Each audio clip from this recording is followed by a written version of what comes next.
नमस्कार। आज हम समय में आगे नहीं बल्कि हजारों साल पीछे जा रहे हैं। एक ऐसी यात्रा पर जहां हम सीधे भारतीय शास्त्रीय संगीत और हमारी सबसे प्राचीन संस्कृति की आत्मा तक पहुंचेंगे। आज की हमारी इस चर्चा का विषय है सामवेद, एक ऐसा प्राचीन ग्रंथ जिसने सदियों से हमारे संगीत और रस्मों रिवाजों को एक अद्भुत आकार दिया है। तो चलिए इस रोमांचक सफर की शुरुआत करते हैं।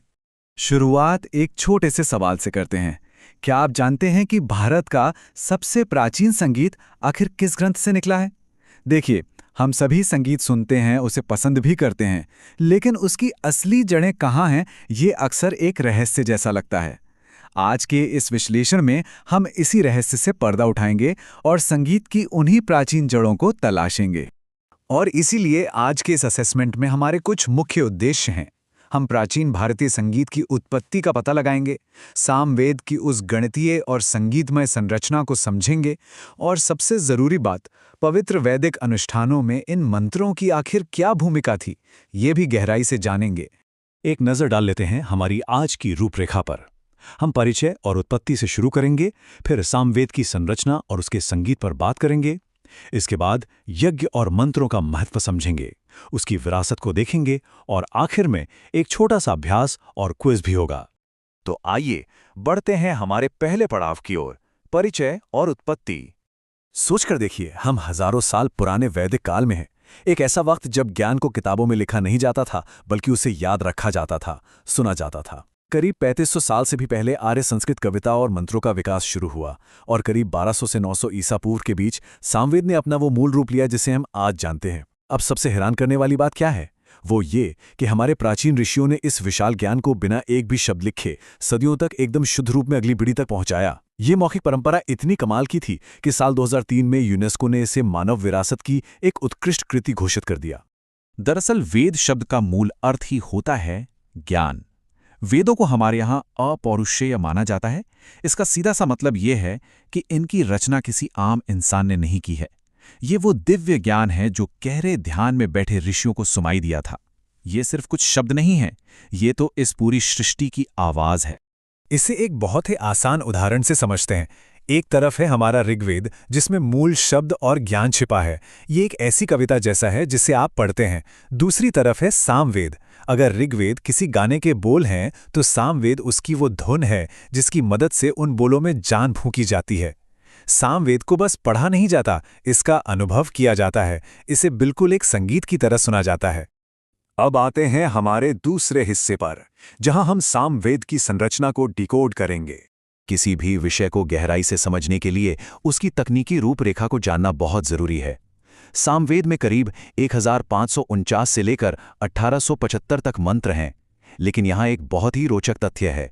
क्या आप जानते हैं कि इनमें से लगभग 75 मंत्रों को छोड़कर बाकी सारे मंत्र सीधे तौर पर ऋग्वेद के 8वें और 9वें मंडल से ही लिए गए हैं? मतलब ज्ञान की मूल बातें वही हैं, बस उन्हें संगीत के एक बिल्कुल नए सांचे में ढाल दिया गया है। अगर हम सामवेद को बांटें तो इसका विभाजन बहुत ही सटीक और वैज्ञानिक है। इसके दो मुख्य हिस्से हैं, आर्चिक और गान। आर्चिक को भी दो भागों में बांटा गया है। पहला है पूर्वार्चिक, जिसमें करीब 650 छंद हैं जो देवताओं के क्रम में सजाए गए हैं। दूसरा है उत्तरार्चिक, जहां 1225 छंद यज्ञ और अनुष्ठानों के क्रम में हैं। दूसरी तरफ गान यानी धुन वाले भाग में ग्रामगेय होता है, जो आम लोगों के बीच सार्वजनिक रूप से गाने के लिए था, और अरण्यगेय, जो खासकर जंगलों में एकांत में ध्यान लगाते वक्त गाने के लिए बनाया गया था। गणित और संगीत का ये संगम सच में अद्भुत है। एक वक्त था जब सामवेद को गाने की लगभग 1 दर्जन अलग अलग शैलियां हुआ करती थीं, पर वक्त के साथ आज सिर्फ 3 मुख्य शाखाएं ही बची हैं। ये हैं उत्तर भारत की कौथुम, मध्य और दक्षिण भारत की जैमिनीय और राणायनी। इनमें से जो जैमिनीय शाखा है वो संगीत की सबसे पुरानी ऐसी परंपरा है जो आज तक जिंदा है। चलिए अब उस हिस्से की तरफ चलते हैं जो संगीत प्रेमियों को सबसे ज्यादा पसंद आएगा, संगीत का वेद। अब एक तकनीकी शब्द आता है, स्तोभ। जब प्राचीन लोग ऋग्वेद के शब्दों को गाते थे तो कभी कभी शब्द और धुन मेल नहीं खाते थे। तब उन्होंने ये स्तोभ तकनीक निकाली। वो शब्दों को थोड़ा खींचकर या उनकी आवाज बदलकर नए सुर जोड़ देते थे, ताकि बोल धुन में एकदम सही से बैठ जाएं। एक तरह से कहूं तो ये शब्दों को संगीत के हिसाब से लचीला बनाने की एक कमाल की कला थी। और यही वो बिंदु है जहां इतिहास और संगीत आपस में मिलते हैं। सामवेद को ही पूरे भारतीय शास्त्रीय संगीत की जड़ या उसका मूल स्रोत माना जाता है। आपने सा, रे, गा, मा, पा, धा, नी तो सुने ही होंगे। इन 7 मूल और मर्मस्पर्शी स्वरों की सबसे पहली झलक हमें यहीं मिलती है। चाहे वो उत्तर भारत का हिंदुस्तानी संगीत हो या दक्षिण का कर्नाटक संगीत, दोनों की नींव सामवेद ही है। यहां तक कि वीणा जैसे प्रारंभिक वाद्य यंत्रों का जिक्र भी इसी ग्रंथ में मिलता है ना हैरत अंगेज? अब आगे बढ़ते हैं हमारे अगले चरण की ओर, यज्ञ और मंत्र, जहां हम देखेंगे कि यह संगीत असल जिंदगी में कैसे काम करता था। अपने दिमाग में एक प्राचीन वैदिक अनुष्ठान की कल्पना कीजिए। पवित्र अग्नि जल रही है और एक बहुत ही दिव्य संगीत गूंज रहा है। इस पूरे अनुष्ठान के सबसे मुख्य किरदार होते थे उद्गाता या उद्गात्री पुजारी। अब देखिए, ये कोई आम पुजारी नहीं थे, ये तो प्राचीन संगीत के सच्चे उस्ताद थे। इनका काम होता था सामवेद के मंत्रों को एकदम सही सुर, ताल और लय के साथ गाना। और इनकी संगीत की शिक्षा आप मानकर चलिए कि बहुत ही कड़ी होती थी। सामवेद का सबसे खास और मुख्य उपयोग भव्य सोम यज्ञ में होता था। जब अग्नि, इंद्र और सोम जैसे देवताओं का आवाहन किया जाता था, तब इन सामवेदिक धुनों का, जिन्हें सामगान कहते हैं, उनका गाया जाना बिल्कुल अनिवार्य था। उस वक्त ये माना जाता था कि इन धुनों और इस पवित्र संगीत के जरिए ही इंसानों की पुकार सीधे देवताओं तक पहुंचती है। उस मौके पर वहां का पूरा माहौल किस दिव्य ऊर्जा से भर जाता होगा, इसका बस अंदाजा ही लगाया जा सकता है। अब वक्त है अपने 5वें पड़ाव पर आने का, महत्व और विरासत। सामवेद की असली विरासत क्या है?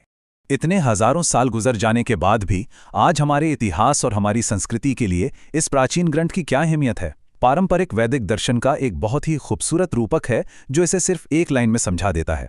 यदि ऋग्वेद पत्नी है तो सामवेद उसका पति है। ये बात कितने सरल तरीके से बताती है कि ज्ञान और उस ज्ञान को व्यक्त करने वाला संगीत दोनों एक दूसरे के बिना अधूरे हैं। संगीत उस ज्ञान को पूरी तरह जिंदा करता है। यही सामवेद की असली और सबसे बड़ी विरासत है। चलिए, अब हम अपने विश्लेषण के आखिरी हिस्से में हैं, रिवीजन और क्विज। आइए अपने ज्ञान को थोड़ा परखते हैं। फटाफट से मुख्य बातों को दोहरा लेते हैं ताकि सब कुछ याद रहे। सामवेद मंत्रों का एक बड़ा भंडार है। इसकी संरचना मुख्य रूप से आर्चिक और गान में बटी है। संगीत की बात करें तो इसमें हमें मिलते हैं 7 स्वर और स्तोप की तकनीक। अनुष्ठानों में इसका उपयोग उद्गाता पुजारी सोम यज्ञ के दौरान करते थे। और हमारी सबसे बड़ी सीख यही है कि ये हमारे पूरे भारतीय शास्त्रीय संगीत की जड़ है। अब आता है अभ्यास के लिए पहला सवाल। सामवेद संहिता के 2 मुख्य संरचनात्मक विभाजन क्या हैं? थोड़ा दिमाग पर जोर डालिएगा। एक विभाजन मूल मंत्र के लिए था और दूसरा उसकी धुन के लिए। अगर आपने आर्चिक और गान सोचा है तो आपका जवाब बिल्कुल सही है। दूसरा सवाल, और ये थोड़ा दिलचस्प है। सोम यज्ञ के दौरान सामवेद के गायन के लिए कौन सा विशिष्ट पुजारी जिम्मेदार था? याद कीजिए, हमने उन्हें संगीत का उस्ताद भी कहा था। बिल्कुल सही। इसका जवाब है उद्गाता या उद्गात्री पुजारी। और आज की इस चर्चा को हम एक बहुत ही गहरे विचार के साथ खत्म करेंगे। सोचकर देखिए, अगर प्राचीन दुनिया के सबसे गहरे आध्यात्मिक सत्यों को पढ़ने के बजाय गाने के लिए बनाया गया था, तो आज की इस दौड़ भरी जिंदगी में हम शांति और संतुलन पाने के लिए संगीत की ताकत का किस तरह उपयोग कर सकते हैं। सामवेद सिर्फ इतिहास की कोई पुरानी किताब नहीं है। ये वो दिव्य आवाज है जो आज भी हमारे संगीत और हमारी आत्मा में कहीं ना कहीं गूंजती है। इसी विचार के साथ हम आज का ये विश्लेषण यहीं समाप्त करते हैं। साथ जुड़ने के लिए बहुत बहुत शुक्रिया।